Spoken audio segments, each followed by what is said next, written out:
Hi, I'm Roberto Baldwin, and welcome to the Stupid Podcast Idea podcast, where we take our worst podcast schemes and talk about what they could have been and then promptly send them to the lair of ghost and wind. A new podcast will be available every Tuesday and Thursday until folks decide they just don't want to talk to me anymore, which probably will be very soon. Today's podcast is sponsored by Clouds, bringer of rain and perfect for staring at while lying in a field. Clouds. Welcome to episode number 3 of the Stupid Podcast Ideas podcast, and my guest today is TechCrunch Science editor Darrell Etherington. I was going to say it wrong, and I think I said it right. You said it right enough. Right enough. Here, now, just how do you say it? Etherington. Etherington. Damn it. Darrell Etherington. If you ever see Darrell, please refer to him as Dr. Etherington. Yeah, that's right. I'm a medical doctor. I'm not any kind of doctor at all. You're a doctor of mixology. Yeah, You'll get a degree in mixology. I think that somebody must offer that. That must be, maybe it's at Trump University or, yes, not accredited. You print it out. Yeah. So how are you doing? How are you doing right now? I'm doing pretty good. I mean, I'm coming off an Easter weekend, which in Canada is a actual holiday, one of the days. The Friday is a stat for everyone, unlike in the States where... Really? Yes, yeah. We're not Europeans. We don't give you both days, which is insane. I think they get both days. But It feels very European to give you both days and then pay you a lot of money. Yeah. For both days, and then probably send you chocolate in the mail. Yeah. No, but we get the one, and it was really nice, even though it didn't change much what I did. I just looked at my computer and did things that were fun, as opposed to, well, work's fun too, but it just didn't work. I played a lot of Animal Crossing, which we can. Half of episode 2 is about Animal Crossing. Oh no! Uh-oh. Yeah, there was a podcast idea about Animal Crossing. Please go back and listen to episode 2, where I break down Animal Crossing because I don't know anything about Animal Crossing. So one of my ideas was about that, but I'll just move that one off the slate. Or do you have another podcast idea about Animal Crossing? Yeah, but we can just I don't want to retread. If we just keep talking about, if everyone, independent of knowing what other people are talking about, want to talk about Animal Crossing, I'm totally fine with that.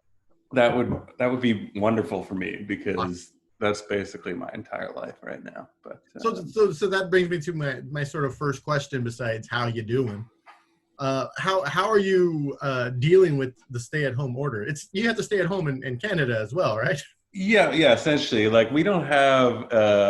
It's not like a law mandated or anything. Although you can. There's bylaws in the city, so you can be fined for congregating and stuff like that. But I think it's weird because we get into this at work all the time too. But I don't know if you guys do, but when we're can we use the term, what do you call it, shelter in place? And it's it's a legal term, and you can only use it when there's actually a legal shelter in place order and all this stuff, right? But so I don't know and then we're going to talk about AP style, and it gets too much, and then I just go, I don't care, and I'm going to go write whatever I want to write, which is usually self quarantine or some variant of that. Yeah. But we do have that, and it's been it's nice to see. I think Canadians are more compliant with authority or something. People have been taking it pretty seriously, which is good. Actually, San Francisco's taking it pretty seriously too, which is good. Yeah. But it has been a challenge. I work from home. I've worked from home for a decade, so that part is kind of. I joke that we've now beat the streak that I accidentally set for myself in terms of not leaving the house. There's definitely been at least 2-week stretches where I've gone oh, wait a second, I should go to the outside. There's because you're working from home, you just don't leave for 2 weeks, in a regular life. Yeah, for sure. Before, I have a dog, which helps, but before I had a dog, there was definitely times where I would just manage to, either through a combination of just buying a bunch of groceries or just ordering takeout or whatever, or ordering delivery, I would just be oh, I think it's been 14 days since I've left. So Yeah. I'm naturally pretty introverted too. So I really do I've dealt with it, I think, well, and I'm lucky. I'm really lucky to be in that position where like I had a decade of preparation for this almost. You're ready. Yeah, I'm ready. I was ready. That's 2 weeks. I can't. The only times I've stayed home, not gone outside with that it's been more than a few days, have been because of medical. Like I broke my ankle a few years ago, Right. and I lived on the 4th floor when I still lived in San Francisco in the city, and I didn't leave the house I didn't leave my apartment for like 2 or 3 weeks because I really couldn't. And trying to get down, like going upstairs wasn't a big deal, but going down, that was, yeah. And then when I was a kid, I had this really bad case of bronchitis where I couldn't go outside. It was wintertime. And every time I go outside, I'd be like, like almost dying. So other than medical things and that one stint of house arrest, I've mostly outside. So you're taking this hard right now, or what? How's it going for you? No, it's not too bad. I still live in the Bay Area, but we bought a house. We have a backyard and a front yard, and I have a garage, and I built a thing for my wife today, and we have a dog, so we have to take the dog for a walk, and I've taken him outside like 50 times a day because he's a puppy, and he's just like, I need to go catch a ball for 2 minutes. But other than that, I started playing video games, which I don't really do. I'm not a video game player. Oh, wow, you're not? Yeah. I guess I just assumed. Yeah, I think there was a time, every tech journalist is a video game player but me. Yeah, exactly, There was I think it was E3, and there was a lot of news coming in. And they asked Jess over at Engadget, I think she's like, hey, can you cover this? And I'm like, yeah, sure. And I wrote it up, and I realized I didn't have any context or any idea, so I ended up sending it to her. I'm like, can you tell me, does this make any sense? And I think I ended up wasting her time. I think it would have been faster if Jess had she just did it. Yeah, she had just done it. So yeah, I'm playing like the Mario Kart and that duck game. No, the Goose game. So. Oh yeah, that's a fun one. Yeah, so it's funny because you talk about that, and we were briefly in the same field of reporting, and I was the same way for that. Like I didn't know anything about cars when I started writing about cars, and I still don't particularly like them, except that they are good at conveying you from place to place, which is appreciated sometimes. And it was always like, I think it was good in some ways for our kind of coverage because we wanted it to be more on like, I don't know, the startup aspect of it or whatever. Yeah. Than like, speeds and feeds, I guess, or whatever. Yeah, so that's But it was definitely weird because you would go to all these events and then all the execs and everybody were like huge car fans, and I did not have that ability to like. No, yeah, we would go to those dinners and stuff, and they would be like, "Oh, I've just tuned up my whatever gear," and I'm like, "I have no idea." I love, as a car guy who's been covering tech for a long time, the first couple ones of those dinners, I was just in heaven. I mean, they're still nice now because you talk to people, and I was a car guy before I was a nerd. Yeah. So yeah, it's always been a thing for me. But I can see where it would be weird for you. That would be me going to the video game saying, like, hey, remember in Titanfall when this happened? I'd be like, I paid it for 40. I bought it and played it for 45 minutes. That's what everybody did with Titanfall. So you're not alone there, I think. Okay, good. So let's get right into it.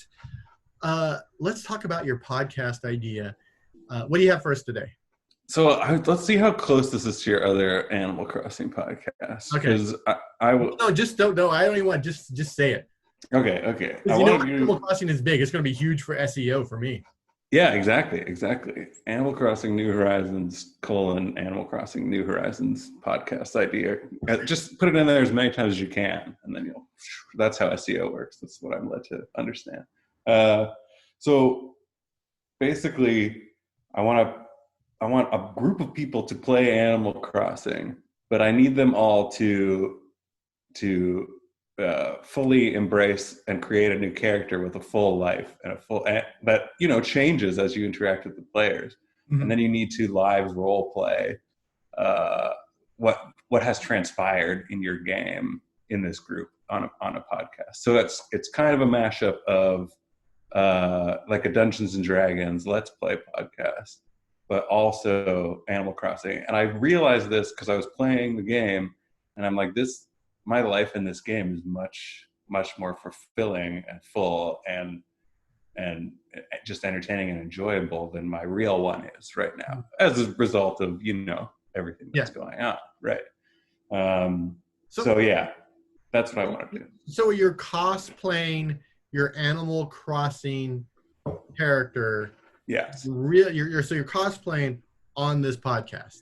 Yes, because basically what I want to make happen through the podcast is that you flip your real life and Animal Crossing life. So your real life becomes a tedious video game that you just have to tune into for a few hours of the day. And then you go live your life in Animal Crossing, doing your fishing and everything else. And the way to really make this happen is if you get together and you just live out the world and talk about your day in Animal Crossing. And you just talk about how you had to sell peaches and turnips? Yeah, exactly. And then you'd be like, oh, I ran into, I forget what their names are, like Zoomy or Ditzy, they have great names. And he was talking about this, and like they have conversation. You have tons of conversations in the game. You just walk up to people, and that's just like, we don't get to have that now in real life, but you can have that in Animal Crossing, and they're better conversations. So wait, so the conversations with these other characters, are these in-game characters, or are these other people like Zoomy? No, they're in-game characters. Okay, I don't really They're like that raccoon that's like as far as I can tell, some sort of loan shark. Yes, like Tom Nook. Who? So you would have to. So in order for this to happen, you would have to have people playing those characters in order for. No. We all have to just play our own characters. But if you have a conversation with Zoomy, you just recount it. So the podcast is literally just you recounting anecdotes from your life. Okay. You're not actually role playing it. You're just recalling the day in character. So you're just like, hey, how's it going? Yeah. And then like, hey, what'd you get up to today? What did you talk to Zoomy about? Oh, yeah. And then like I caught a arowana. It was great. It's a great day. That's all. And that's it. That's the whole podcast. Yeah. Once a week, people come on. I mean, I don't know why it can't be daily, because every day, you and let's just say five other people. Yeah. Person podcast. Yeah. And you recount what you've done in Animal Crossing that day. You take turns, or like you're like, okay, Dad, what'd you do today? And then I think you take turns, and I think it's pretty structured because you don't want it to get too wild. But like people can there can be a bit of interplay. People can say like, oh, that's interesting. Tell me more about that, or whatever. But you have to follow the rules, and it has to be detailed, and people have to come prepared with notes. So I feel like you're taking a game that people are enjoying and creating homework out of it for people. Yes, exactly. Yeah. So can you record the game like while you're playing it? No, because Nintendo hates everyone. Actually, wait. I think there's some way. I don't know. I think you could, if you hook it up to like there's like a way to get it. Like you can. Nintendo doesn't have a native Switch app. You have to use like some Elgato something or other. Yeah, you got to use an Elgato thing. Yeah. Would you go like, oh, I'm just gonna set up this clip and then just go to the clip and play the clip, like you're on a talk show and you're no, that's not fair. That's too interesting. That's too interesting. So essentially, you're creating a podcast with 6 people that only those 6 people will watch. Yeah, and they probably won't watch it either. And they will watch it because they've lived it.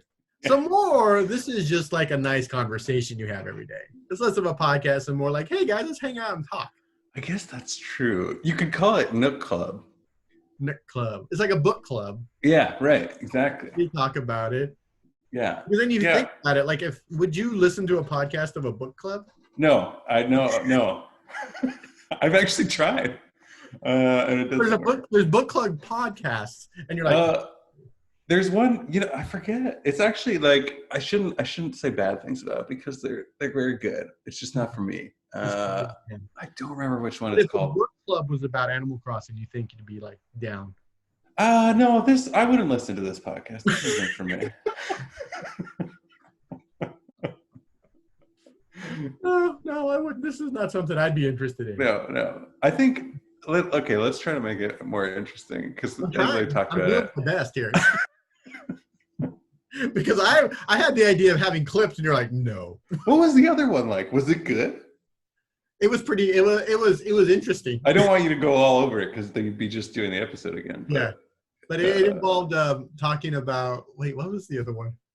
I guess it wasn't that good. No, it's you know what it was? It was remember misconnections on Craigslist? Yeah. Okay, so it was that, except you would have misconnections within Animal Crossing. Oh, that's pretty good. Yeah, and then there was also a portion, and like that would be like sort of the where you suck them in, and then you would have like discussions about Animal Crossing and interaction and the social dynamics of the game.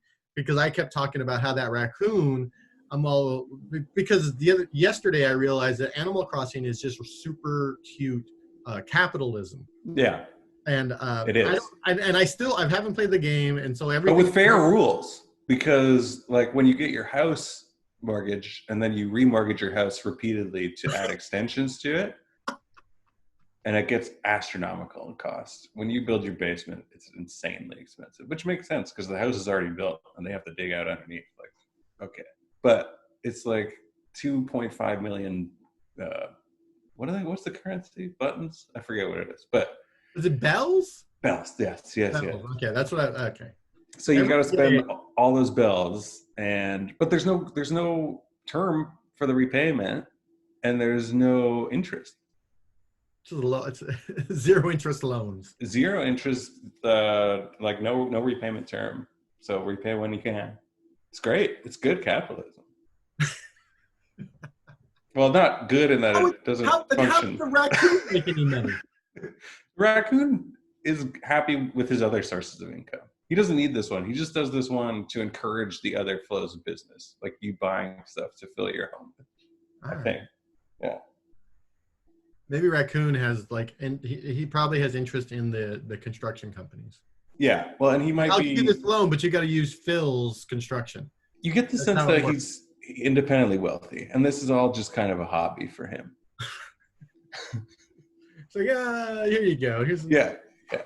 I used to work for a guy like that. I feel like those people exist. All right. That's easy.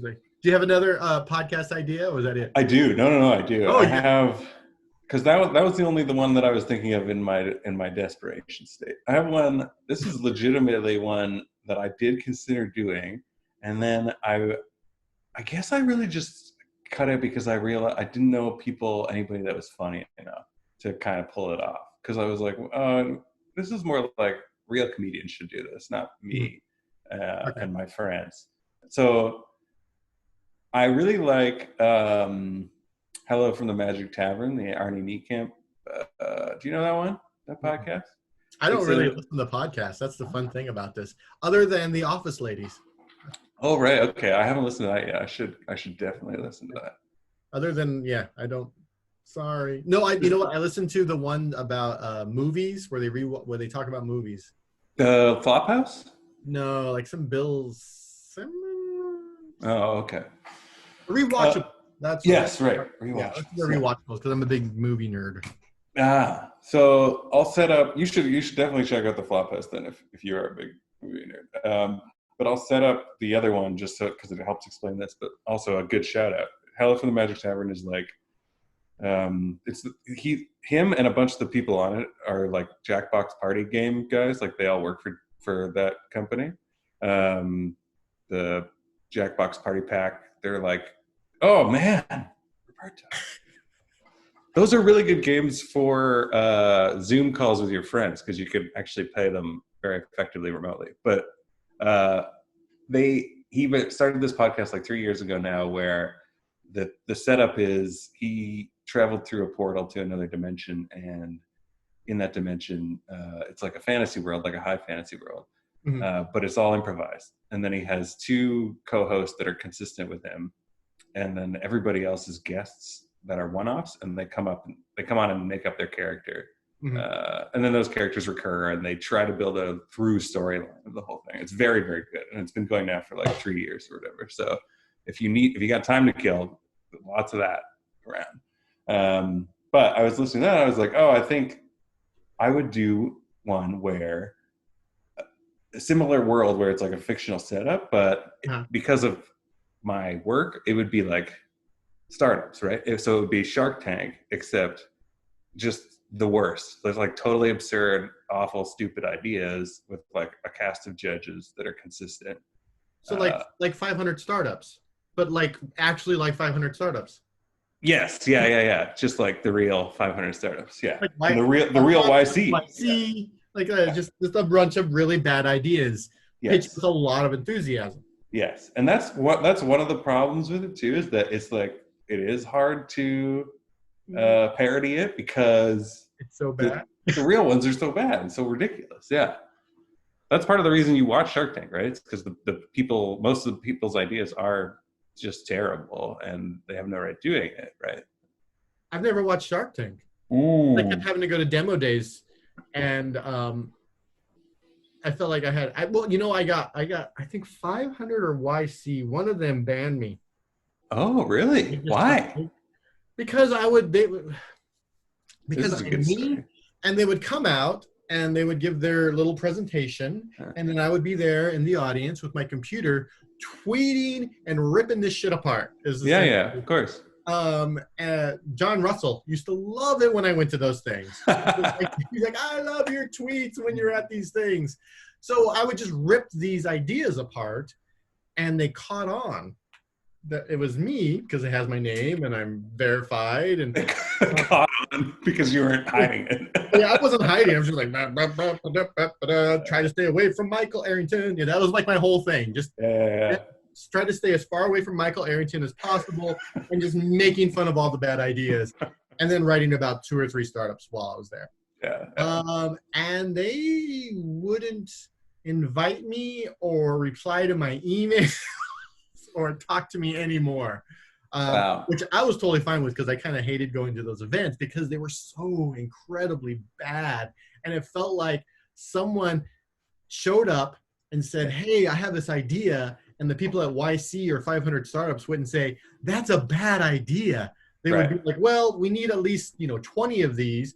And the other 100 that we've got are actually worse than this. Yes. So Yeah. instead of just saying, you know what, let's just do 3 startups during this demo day, they're like, let's just get all 20 Yeah. in here and maybe something magical would happen.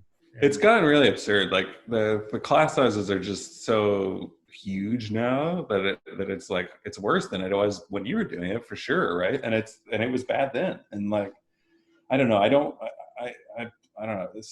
I guess this is for everybody, but like I don't like those. I don't go to them. I make sure that other colleagues cover those and that I don't have to attend them. And I usually just don't deal with the accelerator stuff at all, except with the exception of a few that are like, there's like a space one that's actually pretty good. It's Techstars. They have like a specific space one, and the companies that come out of that are usually good, but it's small, right? It's like 10 companies. Mhm. And then the other one that I really like is one that's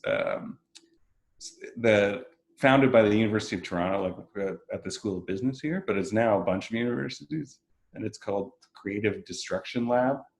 But they're good. I've attended their things, and they just have they have them in the university classrooms, and then they have like panelists, and they just basically workshop. It's like defend your dissertation, and then everybody is an expert in the room, and Yeah. and they basically do what we're doing for podcast ideas, but like it's like a scientist talking to a space startup, or they have Chris Hadfield, like the astronaut Chris Hadfield's in the room, telling them like this doesn't work for reasons XYZ or whatever, or they try this instead, right? So Yeah. it's actually very good, and they do it.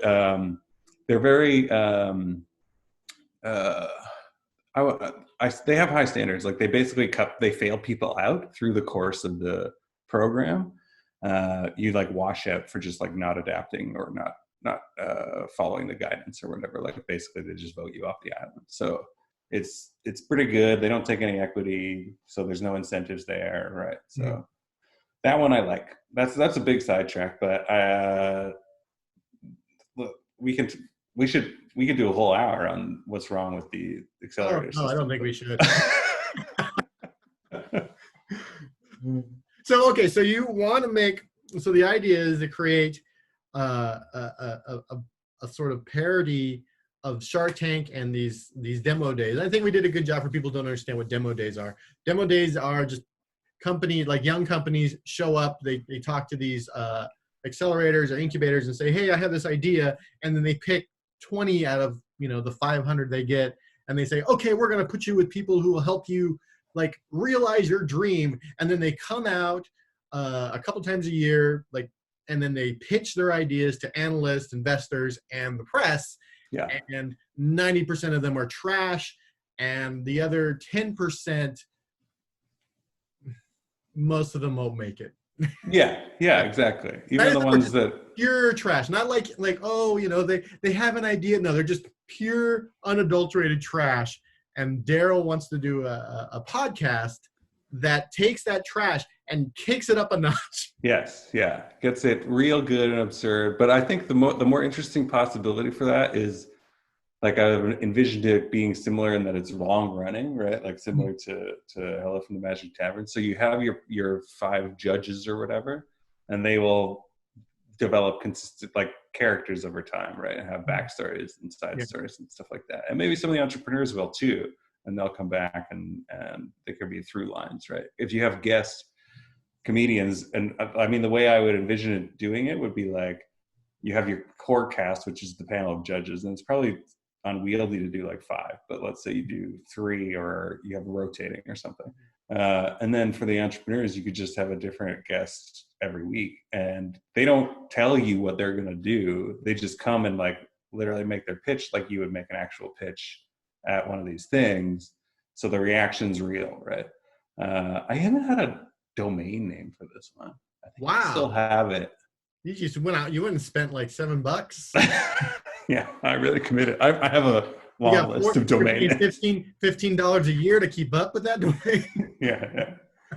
So, okay, who is 5? Yeah, 5 is, that's too many voices, I think. But if you did 3, and then you have like someone come on every week and just pitch the most ridiculous thing. The problem is that if you're getting people who are creative to come on and be funny, is that some of those pitches will actually be products that might make sense. Right. Is that a concern? Are you concerned? I mean, is that a concern for you? No, it's not a concern for you. It is a concern for you if someone comes on, they pitch something, and then it turns out that actually has a kernel of a good idea, and then some other person who's listening to podcasts steals the idea, becomes a billionaire, and now your friend is poor and destitute and very, very bitter. Well, I think anybody, I don't think that would happen. I think anybody coming on would either already lack the motivation to just have done the thing to begin with, or just not be capable of good ideas. Like they fall into one of those 2 buckets. So the problem is you have to have someone who is capable of good ideas in order to pitch a funny idea. That's a bad. Yeah, that's true. I mean, it could go south pretty quick. That's burn some bridges. Yeah, but I feel like if you had a few good episodes, that would be a concept where it's okay to be lumpy, in that it's like, oh yeah, it's got up and down. Some weeks unlistenable, some weeks the best thing in the world, right? Yeah. That even happens with like John Hodgman, or like, anywhere where they're depending on like reacting to like a real scenario, and they have to do improvised comedy or whatever, they have to do that. So what you have to do is you have to get like 10 of them booked. Like you book 10, and then you record all of those, and then you do 3, you pick the 3 best ones. Yeah. First 3 episodes, bam. And then you throw in like a sort of and then you follow it up with like 2 good ones. And then this is essentially how I do set lists for shows as well. This is a good idea. Yeah. You get a bunch of them, you get them ready, and then you pick the 3, the best ones, you put those up front. Bloop, and then you put like a kind of a week one, and then a couple more, and then a week one, and a couple more, and then as you get to like week 7, you should start like recording more. That way you can sort of, if you still have some weak ones, you can just kind of pepper them in. That's cool. Time goes on. Yeah, I think that's the right way to do it. I still might do this one. Now's the best time. Now's the best time. Yeah, what else are you gonna do? Yeah. You can only play Animal Crossing for so long. Can you beat, like, what's the deal? What happens at the end of Animal Crossing? You just get I beat it within 4 days, but you get the credits roll when a certain in-game. I don't know if I should spoil what. No, don't spoil it then. I don't want to spoil it for the. No, I was mostly joking because it's a totally stupid thing that you trigger. You basically get the in-game celebrity dog to come do a concert at your island. Oh, yeah, I've heard about that. Yeah. So I've won the game, but like it continues. Like just today was when we record this. Today was Bunny Day, so makes sense. Yeah, it's every day could be something like that. Like they can just spin up new things, put them into the game, and keep throwing things in it. Just keep the game going forever and ever. Yeah, and I've never played Animal Crossing before. I think it's always been essentially like this. Like there are things that are time locked to the day, so you just have to wait a day for something to happen, right? Yeah. Or you could screw with the system clock, but you shouldn't do that. And there are penalties for it too. But like, just like real life, you shouldn't screw with time. Yeah, exactly. But people are addicted to it, so and have always been addicted to it. So I think it's one of those games that if you could pick up the first one that ever came out and fire it up now and still do what you were doing and have fun. So that's cool. Yeah. All right. So today we had 2 podcast ideas. One of them was a very weird, almost like a book club, but for Animal Crossing. Yes. That Darrell himself would not listen to. No, but would happily create. Someone would listen to it. Yes. I mean, it'll be difficult to find that person. That's the problem. Is like every podcast has one person at least one person on the planet who will listen to it. Maybe 5. Well, there are lots of actors who don't watch their own movies. But you have to. I don't like to watch my own like videos of me performing. Makes me nervous. But you have one person out there who would listen to this. The problem is you're going to have to find that one person. I'll go on r/animal ANCH whatever it is. There you go. The subreddit for Animal Crossing, whatever that might be. Reddit. There's always you'll find somebody on Reddit. And the second is a sort of a satire of Shark Tank, which everyone kind of understands, but what the basis for Shark Tank is sort of these demo days, which I think if you get enough people, you keep it down to like 3 like judges, and you get some really smart, funny people. I think that would actually, at least for a season, at least you can get like 20 episodes out of that. Yeah. I mean that you could start just like real accelerators. Is if you start going down the rabbit hole of different verticals, then you really open up your ideas. I think you could start very broad and just be like tech, right? And then people would bring like, oh, here's my chat app or whatever. But then you can go all over the place, aerospace, biotech. It's just that then the jokes get harder because people have to know something about the area. I don't know. Maybe you're right. Maybe it's a one and done thing. I'm a big believer in things having an end. Yes. The Ginger Cast, like once we realized it wasn't going to keep working, we just stopped. Yeah. But what about this one? This will probably end pretty soon. I mean, again, I have after this episode, I have about 8-ish people who are 7, probably 8 people who want to do this. This might just be 8 episodes because once we start posting them, people might be like, "Oh dear God." Yeah. Well, I mean, I might, after I post the first 2, you might call me and say, "You know what? Don't post my podcast. This is horrible." Well, I'm thinking about it now because I'm like, will I lose my job? What? Panzerino watches this and was like, what? Darrell hates accelerators? Doing something with Disney and shoes. Yeah. Exactly. Yeah. Panzerino is the EIC of TechCrunch, and he loves Disney stuff and shoes, by the way. Yes, for he anyone who's listening. does. He's a very nice person. Yes. Well, Darrell, thank you so much for being on episode 3. 3 is the magic number. I learned that from Saturday Morning Cartoons and from De La Soul. And there's also some math thing around it. But thank you for being on episode 3 of the Stupid Podcast Ideas podcast. I really appreciate you telling me your weird ideas. Once Thanks again, for letting me tell you this. Yeah, thanks for. He's like, I got some ideas. I got I feel like I'm making fun of your sort of Shark Tank show, and then I just realized that's essentially this podcast.